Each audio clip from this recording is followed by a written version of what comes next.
So, hello everybody. So, before starting the video, मैं आपको कुछ बताना चाहता हूँ। तो सबसे पहले बैकग्राउंड में जो भी वॉइस आ रही है उसके लिए पहले मैं सॉरी बोलना चाहता हूँ, क्योंकि यहाँ थोड़ा कंस्ट्रक्शन का काम चल रहा है। तो इसीलिए मैं ये तो अभी हटा नहीं सकता। तो हम लोग सबसे पहले हम बात करेंगे आज हम क्या डिस्कस करने वाले हैं। पहली वीडियो होने वाली है, नई जर्नी है 2026 नया साल। तो क्या है, कैसे है, क्या करने वाले हैं पहले। अब ये पर्सन टू पर्सन वेरी करता है, तो मैं ये चीज़ सही भी लग सकती है, नहीं भी लग सकती है, बट एट द एंड तो मैं ये जरूर कहूँगा कि प्रॉफिट होगा ये वीडियो देखने से। तो बिना किसी देरी के, बिना कुछ टाइम पास करे स्टार्ट करते हैं। 2026 हम थोड़ा लेट हो गए हैं, बट डजेंट मैटर। आज हमारी है 5 तारीख, कल से है 6th date.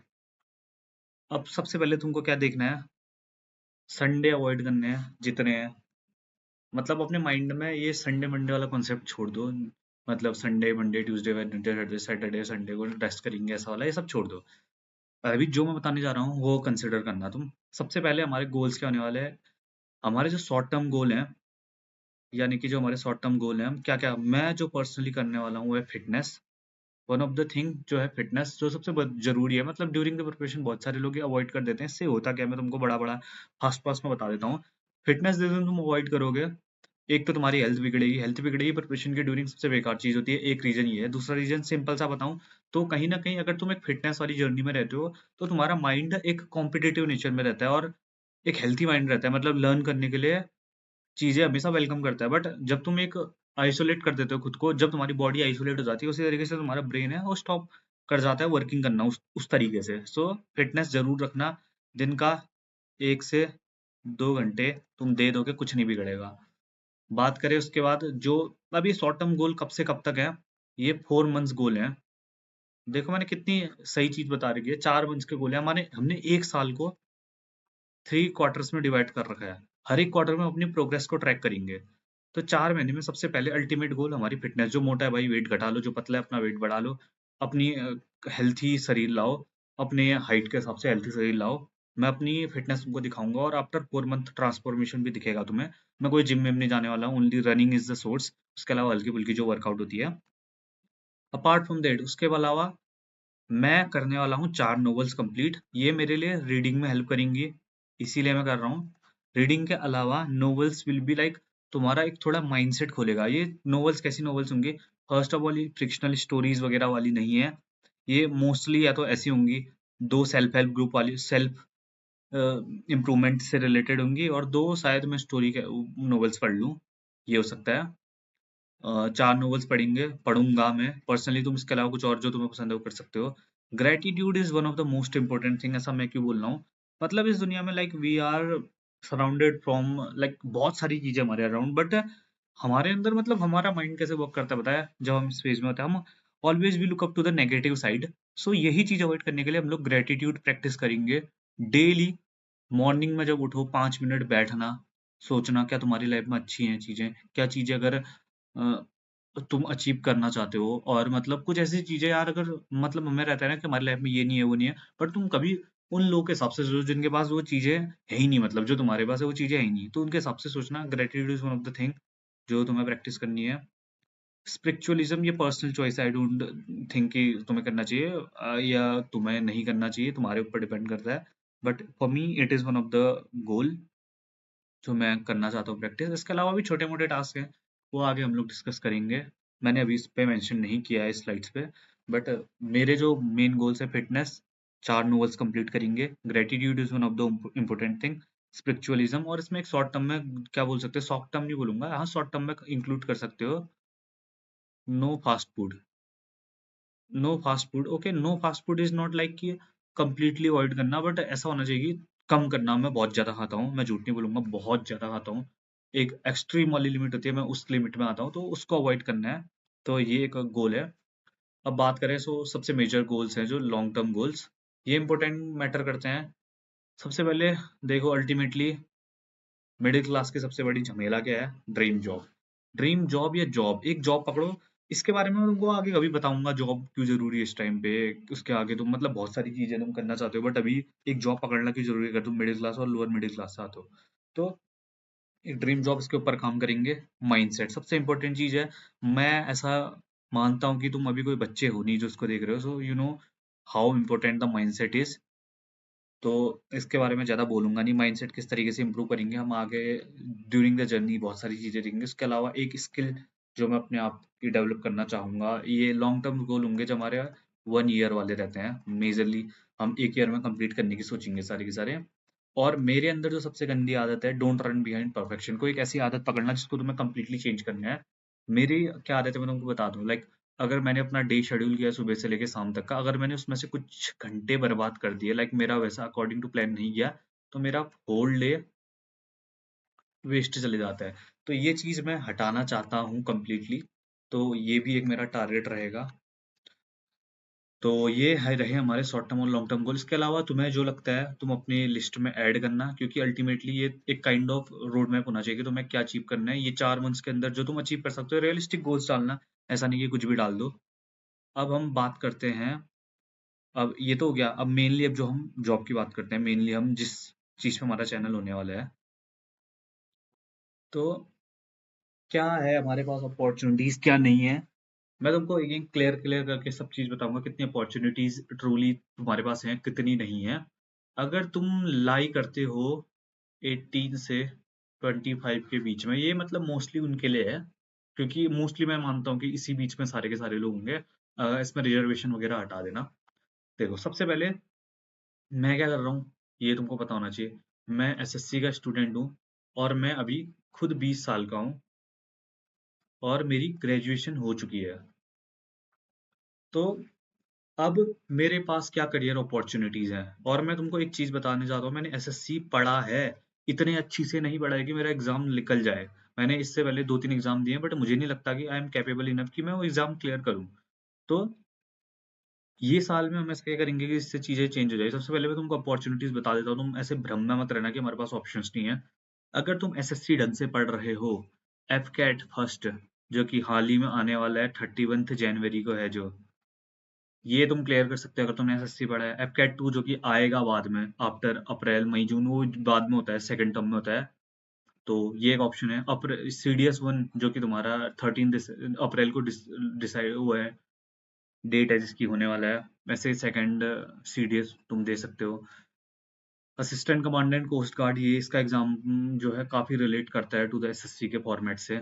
Same assistant commandant 2 साल, मतलब डिफेंस के एग्जाम मेजरली साल भर में 2 बार होते हैं, तो 6 एग्जाम तो ये हो गए तुम्हारे कम्प्लीटली। अब इसके आगे एसएसबी का प्रोसेस होता है, वो अलग चीज है, but majorly focusing about exam वाली चीज, तो इतने एग्जाम तुम कर सकते हो अगर तुमने अच्छे से पढ़ा है। अब इसमें देखो, अब मैंने इसमें स्टेट एग्जाम में पुलिस यानी कि कांस्टेबल का एग्जाम क्यों डाला है, मैं तुमको बताता हूँ।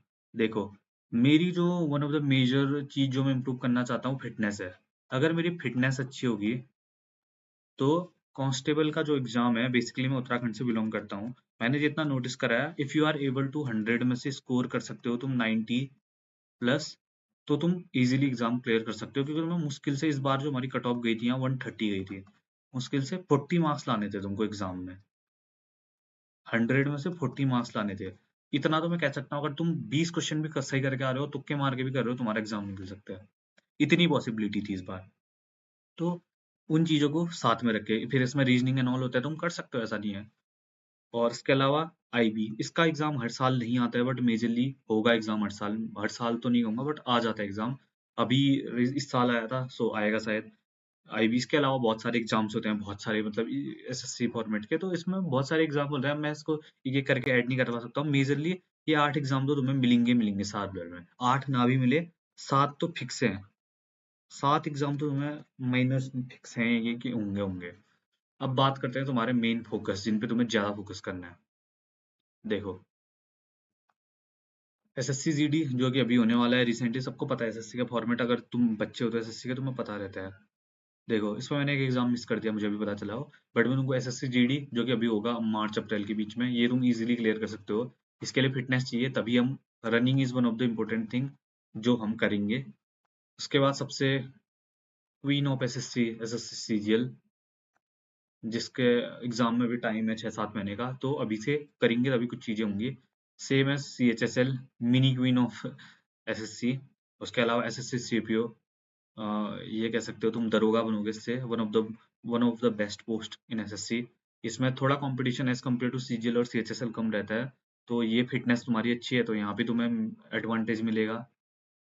Same as SSC MTS. MTS is not about maths, नहीं होती है इसमें, it is minor subject.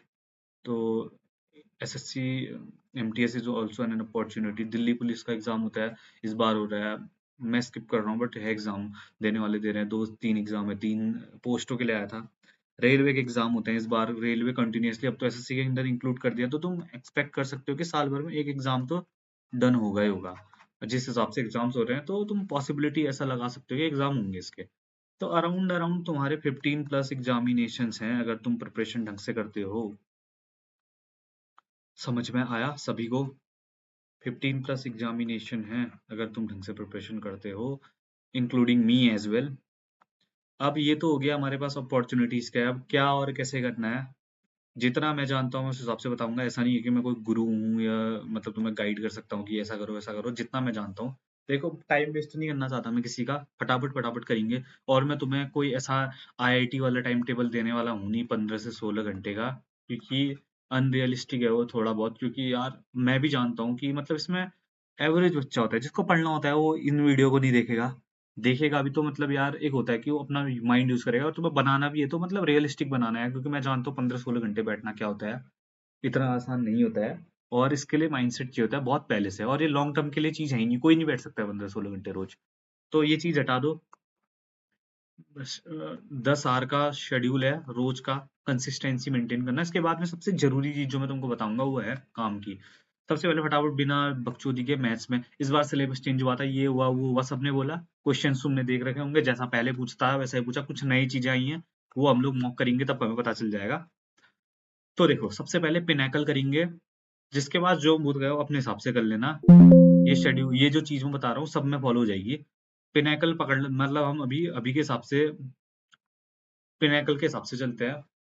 Pinnacle में हम लोग 4 चैप्टर साथ में लेंगे। Chapter 1 arithmetic, chapter 2 arithmetic, chapter 3 arithmetic और chapter 4 advance.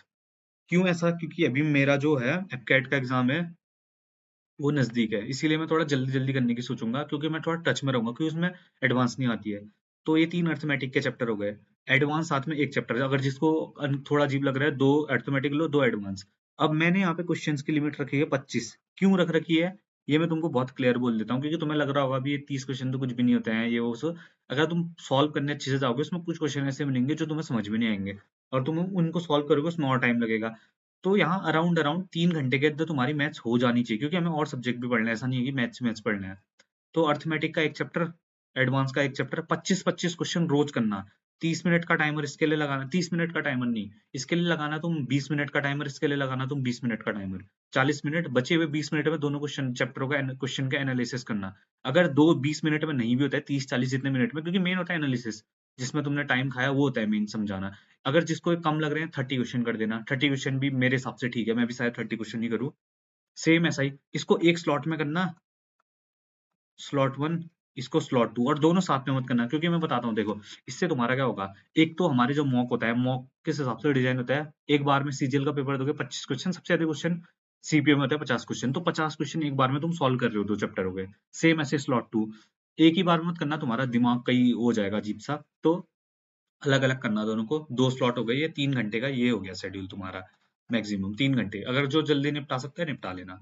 Reasoning mock is more than enough. जब एग्जाम आने वाला होगा उससे थोड़े महीने पहले हम कुछ देखेंगे कुछ चीजें, और जिसको एक्स्ट्रा एफर्ट डालने हैं वही डाल सकता है। मैं नहीं कहूंगा कि तुम इसमें टाइम लगाओ ज्यादा। मॉक में देख लेना, क्वेश्चन इतने मॉक हो जाएंगे कि इतने क्वेश्चन बन जाएंगे कि तुम्हें जरूरत ही नहीं पड़ेगी क्वेश्चन करने की। इंग्लिश देखो, मैं नमीशा बंसल की ग्रामर ग्रंथ नाम की एक सीरीज है, मतलब वो बेसिकली बैंकिंग वालों को पढ़ाती है, बट ग्रामर इन्होंने बहुत अच्छे से पढ़ा रखी है, इंक्लूडिंग एसएससी सभी एग्जाम्स के लिए हो। तो मैं ग्रामर ग्रंथ फॉलो कर रहा हूँ। मैं मोस्ट प्रोबेबली इस महीने इसको खत्म कर दूंगा, क्योंकि अभी मेरा 31 को एपकैट का एग्जाम है, तो मुझे निपटानी पड़ेगी जल्दी जल्दी, इसीलिए मैं शायद निपटा दूं। उसके बाद मेन जो रिवीजन है, और लाइक सबसे मेन रिवीजन ही होता है, तो हम ये निपटा देंगे जल्दी से जल्दी। मैं प्रीफर करूंगा 2 लेक्चर इन अ डे या 1 lecture in a day. 2x में तो 2 लेक्चर हो जाएंगे आराम से। वोकैब की बात करूँ, वोकैब भी मैंने 2 सेशंस में डिवाइड करे, वोकैब 1 और वोकैब 2, जिसमें वोकैब 1 हम ब्लैक बुक से करेंगे। मेरा कैसा रहता है बताइए, ये मैं करूंगा तेरा तुम्हारा 1 आवर का पहला सेशन, 1 आवर में 20 मिनट हर एक सेशन को। मैं सिनोनिम करता हूँ, सिनोनिम मतलब सॉरी, मैं सिनोनिम प्लस एंटोनिम करता हूँ, OWS वन वर्ड सब्स्टिट्यूशन करता हूँ, और ईडियम फ्रेजेस 20-20 मिनट रीडिंग करो। मैंने पढ़ रखा है इससे पहले, तो मैं ऐसा नहीं कहूंगा कि यार मेरे लिए बहुत नया है कुछ, रिवीजन टाइप का लगता है। तो 20-20 मिनट में जितने होते हैं अराउंड अराउंड ट्राई करना कि 70-80 तो पहुंच जाओ। मैं कोशिश करता हूँ, अगर तुम ज्यादा बढ़ाना चाहो, मतलब मैं तो कभी कभी इसको 130 करता हूँ, 1 hour 30 minute, 30 मिनट का टाइमर लेना, 100-100 वर्ड रोज पढ़ना। 100 वर्ड मतलब इन द सेंस सभी याद नहीं होंगे, मैं तुमको बता रहा हूँ, बहुत गौच पौच हो जाता है। बट ट्राई करना कि एक रीडिंग तरीके से करो। सेम उसके बाद वोकैब टू हमेशा 1 hour की रखना, जो तुम नीतू मैम की उससे करना, नीतू मैम की जो वॉल्यूम 2 है उससे कर लेना। वो सही है, क्योंकि वोकेबलरी मुझे नहीं लगता अब जिस हिसाब से चेंज हो रहा है तो एक सोर्सेज मोर देन इनफ। और नीतू सिंह में भी 80% वोकेबलरी पूरी हुई है, तो तुम्हारा रिवीजन ही हो जाएगा, सबसे अच्छी चीज ये है। तो इसको 1.5 घंटे मत देना, क्योंकि ज्यादा टाइम लग जाएगा इंग्लिश में। 2 hour यहाँ भी ठीक है, 1 घंटा इसको, 1 घंटा इसको, ठीक है। थोड़ा ये गौच पौच हो गया, बट आई गेस तुम्हें समझ में आ गया होगा जो मैं समझाना चाहता हूँ। यहाँ 1 hour 30 minutes लगे, 1 hour 30 minutes यहाँ लगे, 1 hour 30 minutes ये तब तक का है, यहाँ 2 घंटे लगेंगे। 2 hour ये तब तक है जब तक तुम्हारी मतलब वोकेबलरी एक बार अच्छे से नहीं हो जाती, इतना टाइम फिर नहीं चाहिए होता है। और रीडिंग 40 मिनट करना, reading is the part, like novel जो हम रीडिंग करने हैं वो ये है। तो उसी टाइम में हम रीडिंग करने वाले हैं, देखो किस तरीके से बेनिफिट करती हैं चीजें। जीएस मैं कंप्लीटली परमार सर पे रिलाई करता हूँ, और अलग अलग सोर्सेस हैं तो उनका मैं कुछ नहीं कह सकता। बट मेरा कैसा रहता है, परमार सर की बुक है मेरे पास। परमार सर में देखो मैंने इसको 3 घंटे में किस तरीके से डिवाइड किया है, 3 साढ़े 3 घंटे में। सबसे पहले परमार सर की जो क्या बोलते हैं सब्जेक्ट्स हैं मेजरली, एक मेजर सब्जेक्ट पकड़ना, जैसे हिस्ट्री ज्योग्राफी पॉलिटी, जो सबसे ज्यादा पूछा जाता है वो पकड़ना। हिस्ट्री पकड़ लिया, एक सब्जेक्ट 1.5 घंटे में, एक टॉपिक तो कर ही लेना, रोज का एक टॉपिक करना, सही, मेजर सब्जेक्ट हो गए। वैसे ही एक स्लॉट बनाना जिसमें माइनर सब्जेक्ट करो, 1.5 घंटे में इसमें 2 चैप्टर निपटा सकते हो तो माइनर सब्जेक्ट जैसे फिजिक्स, केमिस्ट्री, जिसके क्वेश्चन ना के बराबर थे, बट तुम्हें कोर्स कंप्लीट करना है तो रीडिंग टाइप का कर लेना। माइनर 1.5 घंटे में 2 चैप्टर हो जाएंगे आराम से। और थर्ड जो है ये रेगुलर होना चाहिए, क्योंकि स्टैटिक से बहुत बार पूछता है, बहुत चैप्टर क्वेश्चन पूछता है। स्टैटिक इज मस्ट, ठीक है। 45 मिनट दो स्टैटिक को, अलग अपने अपने तरीके से डील करना, मैं आगे जाके बताऊंगा मैं कैसे पढ़ूंगा।